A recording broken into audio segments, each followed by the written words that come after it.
Le pape François visite une communauté oubliée et transforme les larmes en espoir. Lorsque le pasteur touche la terre aride, un miracle jaillit des profondeurs, révélant des secrets ancestraux.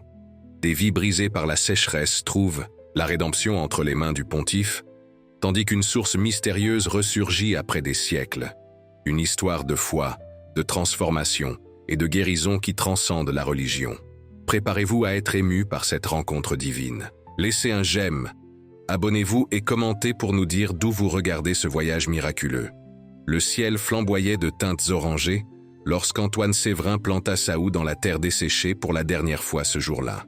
Son visage, marqué par des rides profondes comme les fissures qui sillonnèrent le sol, se leva pour contempler l'horizon implacable. 3 ans sans une goutte de pluie généreuse. 3 ans de prières sans réponse et d'espoir défait comme poussière au vent. La sueur perlait sur son front tandis qu'il ramassait ses outils, témoin silencieux de son entêtement légendaire, celui qui le poussait à labourer la terre même, lorsque tous avaient déjà renoncé. Dans le petit village de Pierre-Sèche, enclavé dans un coin oublié du progrès, et parfois même de Dieu, pensait Antoine, de modestes maisons en pierre se dressaient le long de ruelles sinueuses, où des enfants aux pieds nus gambadaient, malgré l'aridité ambiante. En cet après-midi chaud, cependant, une agitation inhabituelle s'emparait des lieux. Des gens pressés, des voix altérées, une nouvelle qui courait plus vite que le vent sec. Le pape François visiterait Pierre-Sèche dans 1 mois. Antoine rentra chez lui, déposa ses outils dans leur coin habituel et se lava soigneusement les mains dans la bassine d'eau rationnée. Sa femme, Marie, l'attendait déjà, les yeux brillants, presque fiévreux d'enthousiasme. « Tu es au courant, Antoine ? Le Saint-Père va visiter notre communauté. Imagine un peu, parmi tous les endroits du monde, il a choisi notre Pierre-Sèche. Il acquiesça sans partager la même ferveur. À 42 ans, Antoine avait perdu cette foi lumineuse qui avait autrefois été son soutien. Les prières n'avaient pas fait pleuvoir. Les neuvaines n'avaient pas fleuri. Les saints étaient restés silencieux tandis que la terre se fissurait sous ses pieds, année après année. Et qu'est-ce qui va changer avec cette visite, Marie ? Va-t-il apporter la pluie entre ses mains ? Répondit-il, plus sèchement qu'il ne l'avait voulu, regrettant en voyant l'éclat diminuer dans les yeux de sa femme. Marie fit le signe de croix, comme si ses paroles pouvaient attirer encore plus de malheur sur la terre déjà si éprouvée. Ne parle pas comme ça, Antoine. La foi soulève des montagnes, mais elle n'apporte pas l'eau, murmura-t-il, en s'asseyant pour le repas modeste. Ce même soir, la cloche de la petite église Notre-Dame de l'Espérance sonna, appelant tout le monde à une réunion urgente. La place centrale, habituellement, vide à cette heure, se remplit de visages anxieux illuminés par la lune presque pleine. Le père Joachim, un homme d'âge mûr, aux cheveux prématurément blancs et au sourire constant même dans les pires moments, était visiblement ému. « Frères et sœurs en Christ, commença-t-il, la voix tremblante d'émotion, nous avons reçu aujourd'hui la confirmation que Sa Sainteté, le pape François, visitera notre communauté dans 1 mois. C'est une bénédiction incommensurable, un signe que le Seigneur n'a pas oublié Pierre-Sèche. » Une vague de murmures enthousiastes parcourut la foule. Des mains calleuses se levèrent en prière spontanée, des yeux se mirent à briller, et même les enfants semblaient comprendre la magnitude du moment. « Nous devons nous préparer comme jamais auparavant, » continua le curé. « Notre église doit être restaurée, nos rues nettoyées. Nous devons montrer au Saint-Père que, malgré notre pauvreté matérielle, nous sommes riches en foi et en dignité. » Et puis, à la surprise d'Antoine, le père dit ce qu'il s'attendait le moins à entendre. Pour coordonner tous les préparatifs, nous avons besoin de quelqu'un de déterminé, quelqu'un qui connaisse chaque arpent de cette terre et chaque personne de cette communauté, quelqu'un dont la force nous rassemble même dans les moments les plus difficiles. Antoine Séverin, voudriez-vous assumer cette responsabilité ? Tous les regards se tournèrent vers lui. Le silence soudain pesait aussi lourd que la chaleur. De midi, Antoine sentit le regard de sa femme, une supplique silencieuse pour qu'il accepte.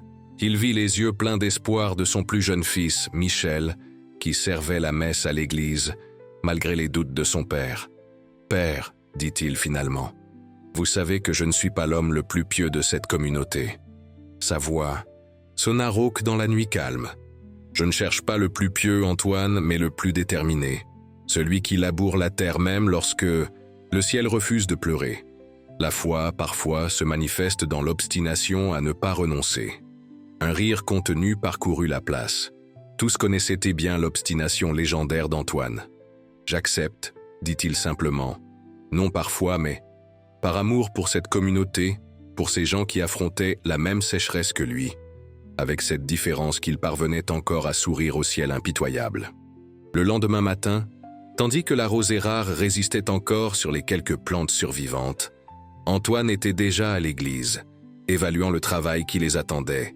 Le toit avait besoin de réparation, les murs d'une nouvelle couche de crépi, les bancs usés demandaient à être poncés et vernis. Il faisait des calculs mentaux des matériaux nécessaires lorsqu'il entendit des pas précipités. C'était Claire, la jeune catéchiste récemment revenue au village, après avoir terminé ses études en ville. Ses yeux marrons brillaient d'une excitation qui rappelait à Antoine l'époque où les premières pluies arrivaient, apportant des promesses de récoltes abondantes. « Monsieur Antoine, j'ai trouvé quelque chose qui pourrait tout changer. » Sa voix trembla presque d'enthousiasme. Entre ses mains, elle tenait des documents jaunis, soigneusement conservés entre les pages de vieux livres. « Qu'est-ce qui serait si important, ma fille ?» demanda-t-il, plus par politesse que par réel intérêt. Cette terre, elle montra, le sol sous leurs pieds, ne s'appelait pas Pierre Sèche. Elle était connue sous le nom de Vallée de la Promesse. Ces documents datent d'il y a près de 200 ans. Ils parlent d'une source souterraine, une eau miraculeuse qui faisait fleurir tout ce que l'on plantait. Antoine prit les papiers de ses mains calleuses, peu habitué à manipuler des documents. Les lettres dansaient devant ses yeux, mais il parvint à discerner des cartes primitives et des récits qui, en effet, décrivaient une terre d'abondance. « Et qu'est-il arrivé à cette source miraculeuse ?» demanda-t-il, toujours sceptique. Claire baissa la voix, comme si les murs de l'église pouvaient s'offusquer de ses paroles. Les registres disent qu'elle s'est tarie après un grand péché commis par la communauté. Ils ne précisent pas lequel, mais mentionnent que l'eau s'est cachée dans les profondeurs, attendant le moment de la rédemption. Antoine rendit les documents, un sourire triste sur ses lèvres desséchées. « Claire, tu es jeune et pleine d'espoir. C'est beau, mais nous devons nous concentrer sur le travail réel qui nous attend, pas sur de vieilles légendes qui ne servent qu'à nourrir de faux espoirs. » La nouvelle de l'ancienne prospérité, cependant, se répandit rapidement dans la communauté assoiffée de la moindre goutte d'espoir. En quelques jours, 2 factions se formèrent. Ceux qui, comme Claire, voyaient dans la visite papale une opportunité de rédemption qui ramènerait la source perdue, et ceux qui, comme Antoine, préféraient garder les pieds fermement ancrés dans la réalité aride qu'ils affrontaient. Alors que le village se divisait en opinions, Michel, le fils d'Antoine âgé de 10 ans, commença à faire des rêves vifs et récurrents. Tous les matins, il racontait à son père, les yeux brillants d'excitation. Il se voyait marcher sur des collines rocheuses au-delà du village, suivant un chemin précis jusqu'à une formation de pierre qui ressemblait à un autel naturel. Dans son rêve, une eau cristalline jaillissait des rochers et une figure lumineuse bénissait la source. Antoine écoutait le cœur brisé. Comment expliquer à son fils que les rêves n'étanchent pas la soif, que les visions nocturnes ne font pas pousser le maïs? Cependant, l'insistance du garçon était telle qu'il accepta finalement de l'accompagner jusqu'à l'endroit du rêve, plus pour prouver qu'il n'y avait rien là que par réelle attente. Le matin de l'expédition, à sa surprise, un petit groupe de villageois était déjà rassemblé sur la place, prêt à suivre Michel. Claire était parmi eux, portant les anciens documents comme une carte au trésor. « Vous avez permis que nous y allions ?» demanda-t-elle, sincèrement surprise de la présence d'Antoine. « Je suis venu pour m'assurer que personne ne se blesse. »« Parmi ces rochers, » répondit-il sèchement. Mais la vérité était qu'une curiosité réticente s'était éveillée dans son cœur endurci par la sécheresse. Ils marchèrent pendant 2 heures sous un soleil implacable. Michel menait le groupe avec la certitude absolue de celui qui suit une carte gravée dans son âme. Lorsqu'ils arrivèrent enfin sur les lieux, Antoine dut admettre, il y avait quelque chose de particulier dans cet ensemble de rochers. Ils formaient presque un amphithéâtre naturel, orienté vers l'est, où le soleil se levait. Ils ne trouvèrent pas d'eau, évidemment, mais ils découvrirent quelque chose qui fit même froncer les sourcils d'Antoine en une réflexion intriguée. De vieux outils de fouille, corrodés par le temps, et des symboles chrétiens primitifs gravés dans la pierre, associés à des signes qui semblaient appartenir aux peuples indigènes qui avaient habité la région des siècles auparavant. « Regarde, papa !» s'écria Michel, en montrant une inscription particulièrement bien conservée. C'est le même symbole que celui qui était dans les documents de Claire. En effet, un dessin stylisé d'une fontaine jaillissant entre deux mains en prière était gravé dans la pierre, identique à un sceau présent dans les documents jaunis. « Cela prouve que la source a existé », dit Claire, les yeux brillants d'émotion. « Et si elle a existé une fois, elle peut revenir à la vie. » Antoine ne répondit pas. Son regard parcourait les rochers, les outils anciens, les signes d'une recherche fébrile qui n'avait apparemment pas porté ses fruits. Combien avant eux étaient venus ici, mus par le même espoir, pour revenir les mains vides?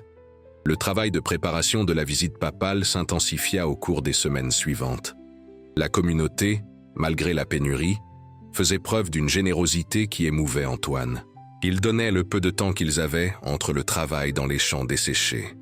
Ils partageaient des matériaux gardés pour les urgences. Les femmes préparaient des douceurs avec les ingrédients rationnés pour nourrir les travailleurs. L'arrivée des représentants du Vatican, 2 semaines avant la visite officielle, apporta le premier grand obstacle. C'étaient 3 hommes en costume impeccable, mal à l'aise sous le soleil brûlant, avec des planches à pince et des expressions soucieuses. Ils évaluèrent la structure de l'église, les sanitaires improvisés, le système précaire de distribution d'eau. Cela ne répond pas aux exigences minimales de sécurité et de confort pour sa sainteté, déclara le plus âgé d'entre eux, un Italien aux cheveux grisonnants et aux lunettes dorées. Nous suggérons de transférer l'événement à Pierre-Blanche. Pierre-Blanche était la grande ville la plus proche, à 50 km de là. Une ville qui se disputait depuis des années avec Pierre-Sèche le contrôle des rares ressources hydriques de la région. Le silence qui suivit ces paroles fut plus lourd que la chaleur de midi. Le père Joachim regardait le sol, incapable d'argumenter contre la logique irréfutable de ces hommes. Claire retenait ses larmes. Michel serrait fermement la main de son père. C'est alors que quelque chose se brisa en Antoine. Pas sa foi, pas encore, mais sa fierté d'homme de la terre, sa dignité de paysan qui ne plie pas au premier coup de vent. Avec tout le respect que je vous dois, messieurs. Sa voix sortit, plus ferme qu'il ne l'espérait. Je crois que vous n'avez pas compris le but de la visite de sa sainteté. Les 3 représentants se tournèrent vers lui, surpris par cette interruption. Le pape François n'a pas choisi Pierre-Sèche pour son infrastructure ou son confort. Il a choisi parce que nous sommes exactement ce que nous sommes. Une communauté pauvre, frappée par la sécheresse, mais qui conserve sa dignité. Si vous transférez l'événement à Pierre-Blanche, vous nierez l'essence même du message du pape, que l'Église doit être avec les plus nécessiteux et non avec les privilégiés. Un murmure d'approbation parcourut le petit groupe réuni. Antoine lui-même semblait surpris par ces paroles. D'où lui venait cette éloquence soudaine?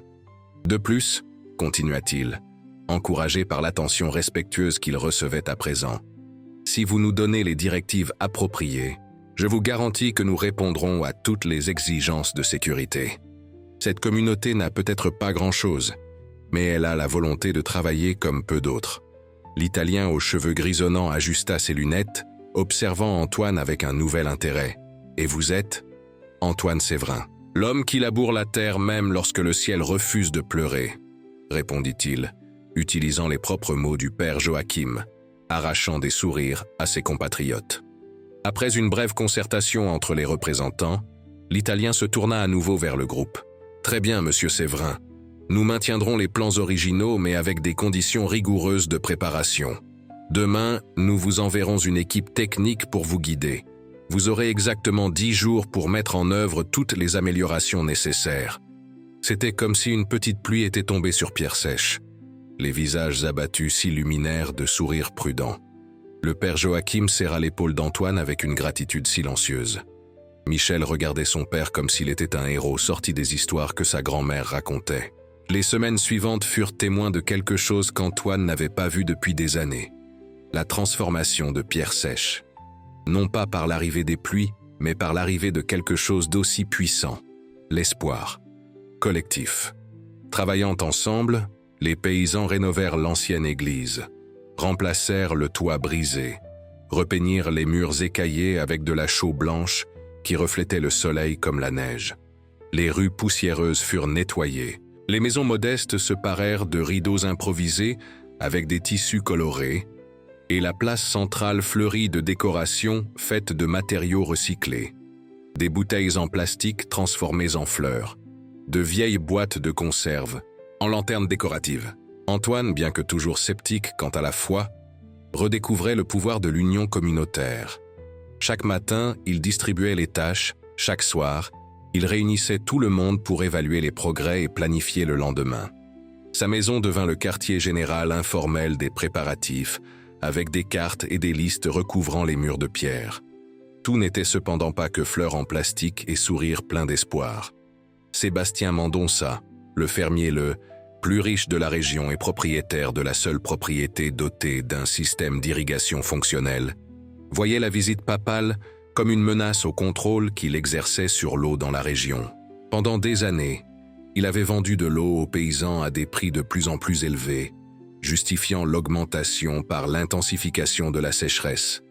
Une semaine avant l'arrivée du pape, Sébastien apparut sur la place pendant la réunion du soir, monté sur son cheval imposant, le seul animal bien nourri dans un rayon de kilomètres. « J'ai entendu dire que vous aviez besoin de plus d'eau pour recevoir le pape, » dit-il, sa voix empreinte de ce ton faussement solidaire qu'Antoine connaissait bien.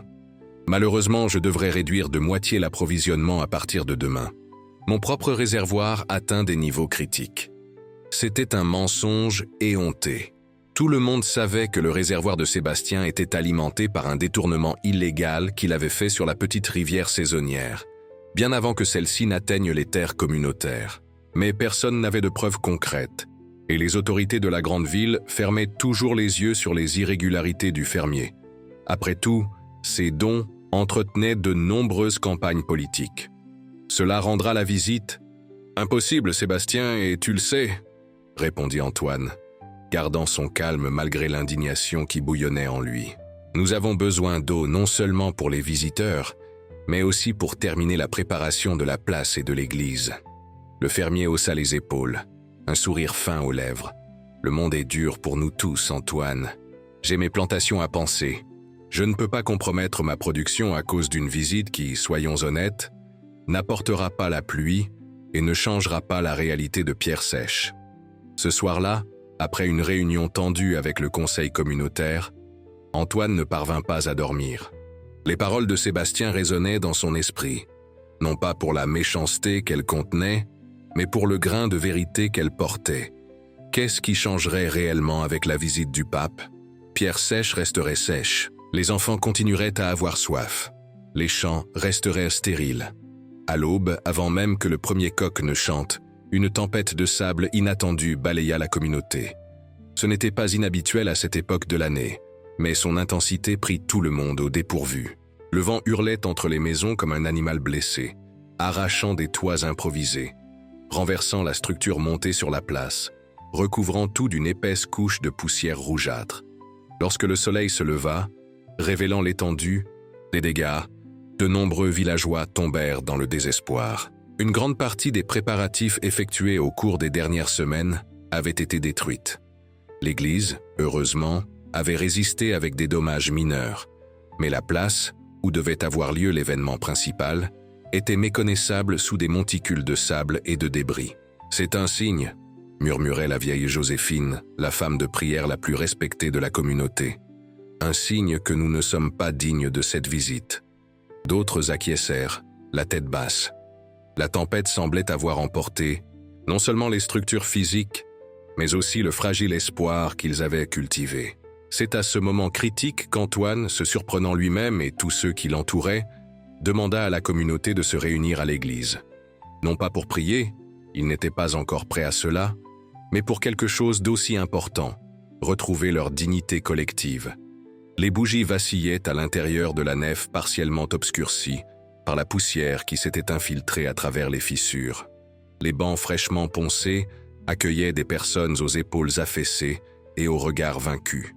Antoine resta silencieux pendant un long moment, observant ces visages qu'il connaissait depuis l'enfance, chaque ride une histoire de lutte, chaque callosité une preuve de persévérance. « Je ne suis pas un homme de foi », commença-t-il, sa voix résonnant entre les murs de pierre. « Vous le savez tous.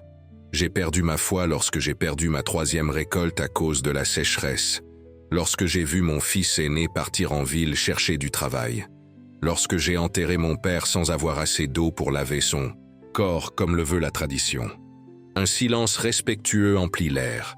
Mais il y a quelque chose que je n'ai jamais perdu, que aucun de nous n'a perdu, même dans les pires moments, notre dignité, notre capacité à nous relever après chaque chute, à planter même en sachant que nous ne récolterons peut-être pas, à prendre soin les uns des autres quand tout ce que le ciel nous donne, c'est de l'indifférence. » Antoine fit une pause, cherchant les mots justes. « Cette tempête n'est pas un signe que nous ne sommes pas dignes de la visite du pape. C'est juste un défi de plus, comme tant d'autres que nous avons déjà affrontés. Et vous savez ce que nous faisons face au défi ? Nous nous relevons, nous secouons la poussière et nous continuons. » Un murmure d'approbation commença à parcourir l'église. Notre valeur ne dépend pas de l'approbation divine ou de la visite de quelque autorité. Que ce soit, aussi sainte soit-elle, elle dépend de la dignité avec laquelle nous affrontons ensemble les adversités. Et s'il y a bien une chose que je sais sur nous, sur Pierre Sèche, c'est que notre dignité est plus forte que n'importe quelle tempête. C'était comme si une petite flamme s'était allumée dans chaque regard présent. Claire fut la première à se lever, suivie du père Joachim. Bientôt, toute la communauté était debout. Un applaudissement spontané emplissant l'église de plus de vie qu'elle n'en avait vu depuis des années. Au cours des 3 jours suivants, Pierre Sèche se transforma en une fourmilière humaine. Hommes, femmes et même enfants travaillèrent sans relâche pour reconstruire ce que la tempête avait détruit. Antoine montrait l'exemple, étant toujours le premier à arriver et le dernier à partir, ignorant la chaleur, la soif et la fatigue. La 3e nuit, épuisé au-delà de ce que son corps de 42 ans pouvait supporter, Antoine s'endormit près de l'autel de l'église qu'il aidait à nettoyer. Il fit un rêve si vif qu'en se réveillant en sursaut, il pouvait encore sentir le toucher rêche des mains qui le guidaient. Dans son rêve, son grand-père, mort il y a plus de 20 ans, le conduisait sur le même chemin des collines rocheuses que Michel avait rêvé. Mais, au lieu de s'arrêter à l'amphithéâtre naturel où ils avaient retrouvé les outils anciens, le vieil homme le guidait par un passage étroit entre les rochers, descendant un sentier presque invisible jusqu'à une petite ouverture dans le sol, partiellement recouverte de pierres et de végétation sèche. « L'eau n'abandonne jamais ceux qui ne l'abandonnent pas », disait le grand-père dans son rêve, sa voix exactement comme Antoine s'en souvenait, grave, mélodieuse et chargée, de sagesse paysanne. Elle se cache juste pour se protéger de ceux qui ne la respectent pas. Antoine ne raconta son rêve à personne. Le lendemain matin, profitant d'une pause dans les préparatifs, il retourna seul sur les collines. Suivant le chemin dont il se souvenait dans son rêve, il découvrit quelque chose qu'ils avaient laissé passer lors de l'expédition précédente. Une petite grotte cachée parmi les rochers, son entrée presque totalement fermée par des pierres qui, en regardant de plus près, semblaient avoir été placées là à dessein. Avec effort, il retira quelques-unes des pierres les plus petites et réussit à se faufiler par l'étroite ouverture. L'intérieur de la grotte était étonnamment frais comparé à la chaleur étouffante de l'extérieur. À mesure que ses yeux s'habituaient à la pénombre, Antoine discernait des détails fascinants. Sur les murs, des gravures qui combinaient des symboles chrétiens primitifs avec des signes indigènes.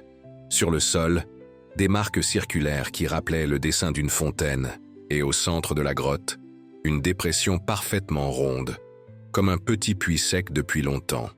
Il s'agenouilla et toucha le fond du puits. La terre était complètement sèche, sans le moindre signe d'humidité. Mais quelque chose, dans la perfection de cette structure, dans les symboles sur les murs, dans le soin avec lequel tout avait été disposé, disait à Antoine que cet endroit avait autrefois été sacré, qu'ici peut-être la légendaire source de la vallée de la promesse avait un jour jailli. Lorsqu'il revint au village, il trouva une scène qui accéléra son cœur déjà inquiet. Sébastien Mendonça, accompagné de 2 hommes de main, discutait vivement avec le père Joachim sur la place. Le sujet, comme on pouvait s'y attendre, était l'eau. « Je suis au regret de vous informer », disait le fermier, son ton faussement contrit, « qu'en raison d'une panne de mon système de pompage, je devrais suspendre complètement l'approvisionnement en eau jusqu'après la visite papale. C'est une question technique. Vous comprenez, je n'y peux rien. » Cette fois, le mensonge était si grossier qu'il provoqua une indignation immédiate. Les villageois rassemblés protestaient bruyamment. Le père, bien que gardant son calme, avait le visage rouge de frustration. « C'est du sabotage délibéré, Sébastien, » dit Antoine, se plaçant entre le fermier et le père. « Tu as peur de ce que cette visite pourrait apporter. Une attention. Sur tes pratiques illégales avec l'eau, peut-être » Sébastien sourit imperturbable. « Attention à tes accusations, Antoine. Je ne suis pas responsable si la nature ne favorise pas Pierre Sèche. Quant à mes pratiques, comme tu dis, elles sont toutes dûment légalisées auprès des autorités compétentes. » Il toucha légèrement son chapeau dans un geste de fausse courtoisie et fit pivoter son cheval, laissant derrière lui une communauté au bord du désespoir. La nouvelle se répandit rapidement. Sans l'eau de Sébastien, la visite papale serait impossible. Il n'y aurait aucun moyen de répondre aux besoins fondamentaux des visiteurs, encore moins de terminer les préparatifs qui restaient à faire. Le conseil communautaire se réunit en session d'urgence à l'église, cherchant des solutions désespérées. « Nous pourrions demander de l'aide à la mairie de Pierre-Blanche », suggéra quelqu'un. « Ils ne nous aideront jamais », répondit un autre. « Ils seraient ravis de recevoir le pape à notre place. » « Et si nous essayions de creuser un puits traditionnel ?» demanda Claire. Les anciens registres mentionnent qu'il y avait de l'eau peu profonde dans cette région. « Nous avons déjà essayé ça avant », rappela le vieux Pierre qui avait perdu 3 fils partis pour la grande ville. « Nous avons creusé jusqu'à trouver de la roche solide. Il n'y a pas d'eau accessible sous pierre sèche, du moins pas avec nos outils rudimentaires. » C'est alors qu'Antoine, qui était resté silencieux jusqu'alors, se leva. Son visage montrait une détermination farouche, presque fébrile. « Il y a un endroit où nous n'avons pas encore essayé, » dit-il, sa voix basse mais ferme. « La grotte dans les collines. » Et ainsi, tandis que le soleil se couchait sur pierre sèche, Antoine partagea sa découverte et le rêve qui l'y avait guidé. Il raconta les symboles sur les murs, le puits sec, les marques qui suggéraient une ancienne source sacrée. « Tu proposes que nous creusions là-bas » demanda le père incrédule. « Il ne reste que 3 jours avant l'arrivée du pape. »« Qu'avons-nous à perdre » répondit Antoine. « Si nous ne trouvons pas d'eau, nous serons dans la même situation qu'aujourd'hui. Si nous en trouvons, même si ce n'est qu'un filet, ce sera déjà plus que ce que nous avons. » La proposition fut accueillie avec scepticisme par les chefs de la communauté. Le curé avertit qu'il n'y avait pas assez de temps pour une entreprise de cette ampleur. Les plus âgés exprimèrent la crainte que perturber un lieu potentiellement sacré puisse attirer davantage de malheur. Certains suggérèrent même que le rêve d'Antoine n'était que le délire causé par l'épuisement. « Je ne demande pas à tout le monde de venir », dit Antoine finalement. Seulement quelques volontaires avec de la force et la volonté de travailler. Sans relâche pendant 2 jours. À sa surprise, le premier à se lever fut Michel, son fils de 10 ans. « Je viens avec toi, papa. » Ensuite, Claire et 5 autres jeunes se proposèrent. Au final, un groupe de 12 personnes, un nombre que le père ne manqua pas de remarquer comme ayant une signification biblique, s'engagea dans cette mission apparemment impossible. Le lendemain matin, avant même le lever du soleil, la petite expédition partit en direction des collines avec des outils, des cordes, des lampes de fortune et le peu d'eau qu'ils avaient pu rassembler. Le reste de la communauté continuerait les préparatifs au village, sachant que c'était probablement leur dernier espoir. Lorsqu'ils arrivèrent à la grotte, Antoine divisa le groupe en équipes. Pendant que certains se reposaient à l'ombre des rochers, d'autres travaillaient sans relâche, élargissant l'entrée de la caverne jusqu'à ce qu'ils puissent transporter les outils les plus gros à l'intérieur, puis creusant au centre de l'ancien puits sec. Le travail était éreintant. L'air à l'intérieur de la grotte, initialement frais, devint chaud et poussiéreux à mesure que l'excavation progressait. La roche sous la couche de terre était étonnamment tendre, une sorte de calcaire poreux qui facilitait le forage, mais exigeait tout de même un effort constant. À la fin du premier jour, ils avaient avancé d'environ 3 mètres de profondeur sans trouver le moindre signe d'eau. Le découragement commençait à s'infiltrer comme la poussière dans leurs poumons. Même Michel, dont la foi enfantine avait été l'étincelle de tout le voyage, montrait des yeux fatigués sous ses sourcils couverts de poussière blanche. « Peut-être devrions-nous abandonner » suggéra l'un. « Des jeunes, le matin du 2e jour. Nous avons déjà creusé plus profond que n'importe quel puits à pierre sèche. » Antoine, dont les muscles étaient douloureux comme jamais auparavant, dont les yeux brûlaient de poussière calcaire, s'agenouilla au bord du puits qu'ils avaient creusé. Il regarda les parois de la grotte, les symboles anciens qui témoignaient silencieusement de leurs efforts. Il pensa à Pierre Sèche, aux enfants courant dans les rues poussiéreuses, à l'espoir renouvelé que la visite papale avait apporté, à la dignité avec laquelle sa communauté affrontait chaque nouveau défi. « Encore 1 mètre, dit-il finalement.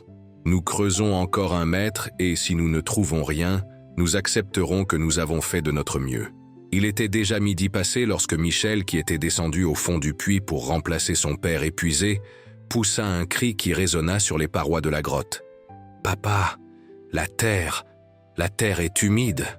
Antoine descendit précipitamment, le long des cordes improvisées. En effet, le sol au fond du puits, qui avait été jusqu'alors complètement sec, montrait maintenant une coloration plus foncée, une humidité subtile qui fit accélérer son cœur. « Continuez à creuser !» ordonna-t-il, une énergie renouvelée dans sa voix. Mais avec précaution, très précaution. Au cours des 2 heures suivantes, ils avancèrent lentement, chaque coup de pioche révélant une terre de plus en plus humide. Et puis, lorsqu'Antoine enfonça sa pioche avec une vigueur particulière, on entendit un son creux, suivi d'un bruit d'eau courante.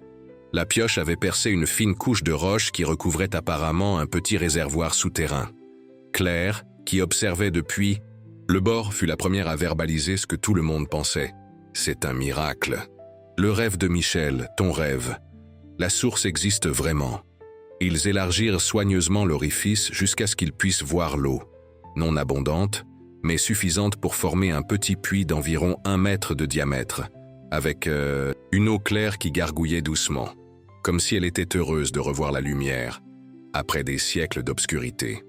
La nouvelle de la découverte se répandit dans le village comme une traînée de poudre. Avant la nuit, pratiquement toute la population de Pierre Sèche avait fait le pèlerinage jusqu'à la grotte pour témoigner de ce que beaucoup appelaient déjà le miracle de la source retrouvée. Ils organisèrent un système de seaux et de cordes pour extraire l'eau qui était transportée avec soin jusqu'au village dans de petits tonneaux. Tous, cependant, ne partageaient pas l'enthousiasme général. Sébastien Mendonça apparut à la grotte au coucher du soleil. Le visage « Fermé, ce n'est qu'une coïncidence », déclara-t-il assez fort pour que tout le monde l'entende. Ou pire, une fraude orchestrée pour impressionner le pape. Cette eau provient probablement d'un détournement illégal de mon réservoir. Antoine, qui supervisait l'extraction de l'eau, affronta le regard du fermier sans vaciller. « Faites comme bon vous semble pour enquêter, Sébastien. Nous n'avons rien à cacher, contrairement à certains propriétaires que je connais. » La veille de l'arrivée papale, tandis que les derniers préparatifs étaient achevés avec l'eau de la source nouvellement découverte, un phénomène étrange se produisit. L'eau, qui avait été jusqu'alors cristalline, prit une coloration rougeâtre. Non pas un rouge sang ou rouille, mais une teinte douce, presque rosée, comme le ciel à l'aube. Ce changement provoqua une consternation immédiate. De nombreux villageois, superstitieux par nature et par éducation, interprétèrent cela comme un mauvais présage. La vieille Joséphine, en particulier, rappela d'anciennes histoires des hauts de sang qui précédaient les calamités. « C'est le signe que nous n'avons pas encore expié l'ancien péché », murmurait-elle, faisant le signe de croix à plusieurs reprises. « La visite du pape doit être annulée avant que quelque chose de terrible ne se produise. » La peur se répandit rapidement. trouvant un terrain fertile dans des esprits déjà stressés par les préparatifs et l'attente.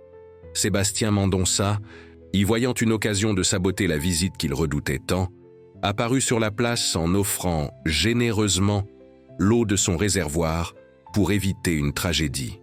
Le père Joachim, hésitant pour la première fois depuis le début des préparatifs, demanda à Antoine de retourner à la grotte pour vérifier ce qui pouvait causer le changement de couleur de l'eau. Lorsqu'Antoine arriva à la source, il trouva Michel déjà là, examinant curieusement l'eau rougeâtre. Le garçon avait rempli un petit flacon et le balançait à contre-jour. « Ce n'est pas du sang, papa », dit-il avec la certitude déconcertante des enfants. « C'est de la terre, un type de terre spéciale qui s'est mélangé à l'eau. » Antoine prit le flacon et observa attentivement. En effet, il ne s'agissait pas d'une solution homogène, mais de minuscules particules en suspension qui donnaient à l'eau cette couleur particulière. Il s'agenouilla au bord du puits et plongea sa main dans l'eau, ramenant un peu du sédiment pour l'examiner de plus. Près, c'était une argile fine, presque comme du talc, d'un rouge intense et uniforme. Quelque chose dans ce matériau éveilla un souvenir lointain, des histoires que son grand-père racontait sur une terre qui guérit, utilisée par les anciens, pour traiter les blessures, les fièvres et les douleurs rhumatismales.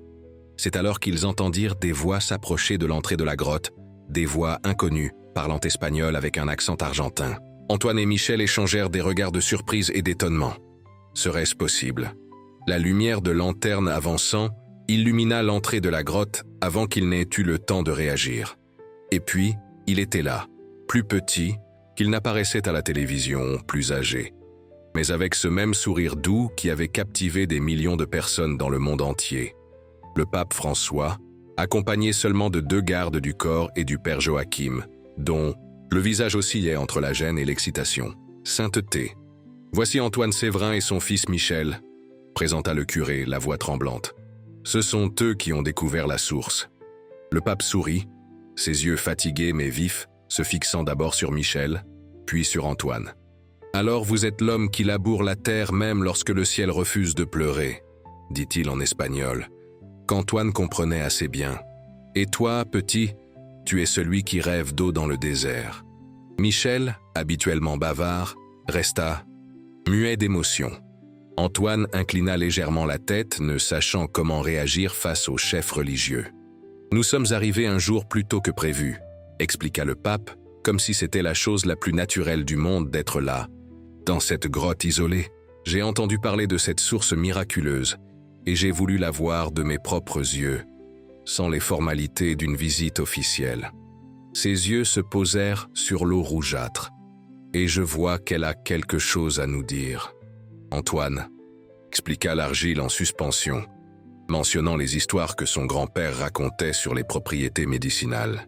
Le pape écouta avec une attention sincère, posant de temps en temps des questions perspicaces qui démontraient sa connaissance surprenante des traditions populaires de guérison. Quand Antoine eut terminé son récit, le pape resta silencieux, pendant un certain temps, observant la petite source qui gargouillait doucement. Puis, à la stupéfaction de tous, il s'assit sur une pierre basse et fit signe à Antoine de le rejoindre. « Vous n'êtes pas un homme de foi, n'est-ce pas, Antoine ?» demanda-t-il directement, mais sans jugement dans la voix. « Pas comme je devrais. »« L'être, sainteté, » répondit honnêtement Antoine. « J'ai perdu ma foi quand j'ai perdu mes récoltes, quand j'ai vu ma terre mourir petit à petit. » Le pape acquiesça avec compréhension. « Savez-vous que j'ai moi aussi traversé des moments de doute profond, des moments où le silence de Dieu était assourdissant ?» Antoine le regarda, surpris. Il ne s'attendait pas à une telle confession. De la part du chef de l'Église catholique, « La foi n'est pas l'absence de doute, mon fils, c'est la persévérance malgré le doute. » Le pape tendit la main et toucha l'eau rougeâtre.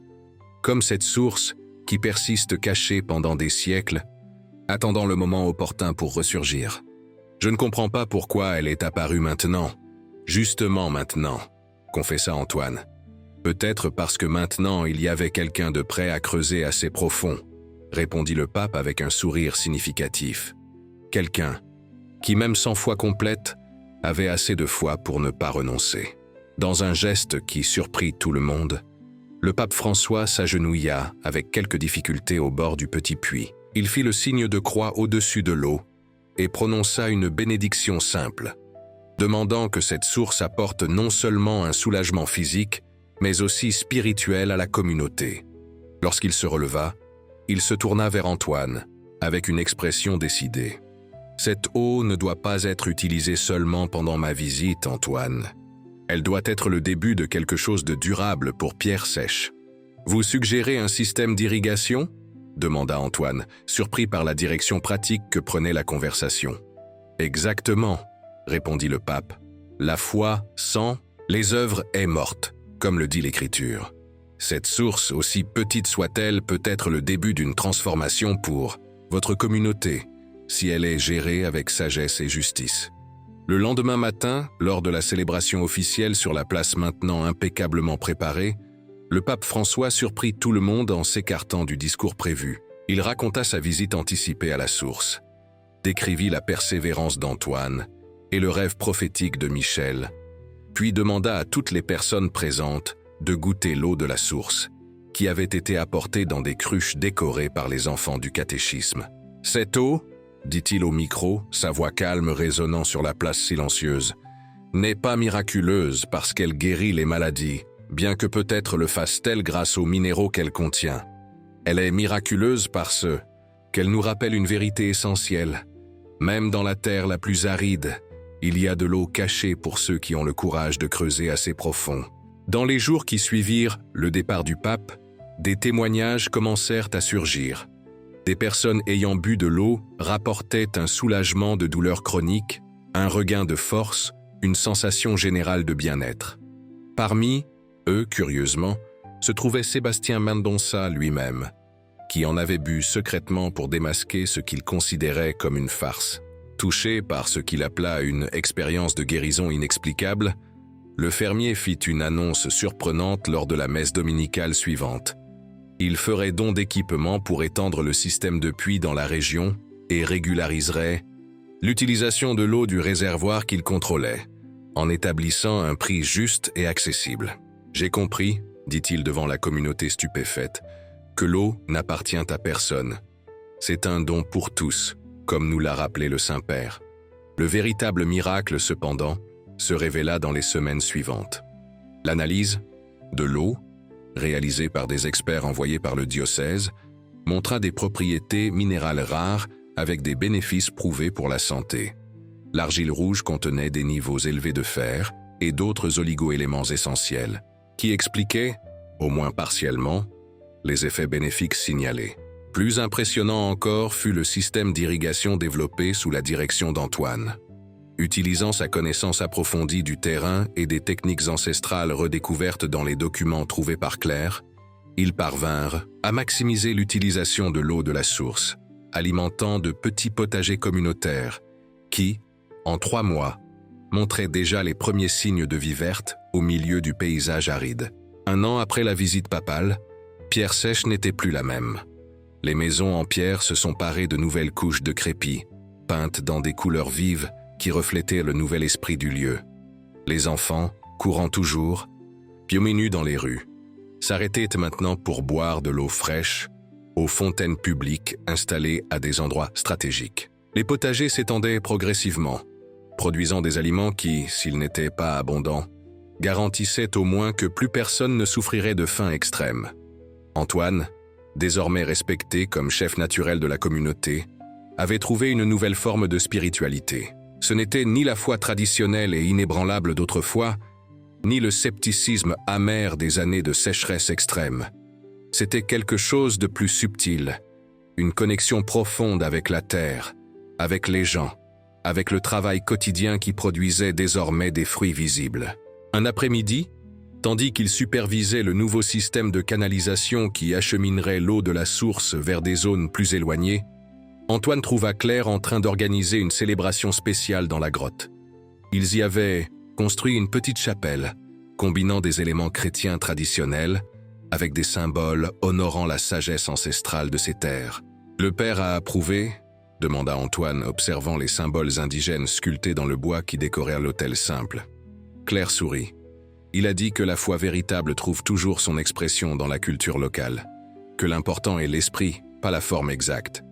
Antoine acquiesça, un sourire doux sur son visage autrefois marqué uniquement par la fatigue et l'inquiétude. « Tu sais, Claire, je ne suis toujours pas ce qu'on pourrait appeler un homme pieux, mais je comprends maintenant ce que le pape voulait dire en parlant de creuser assez profond. Et qu'est-ce qu'il voulait dire ?»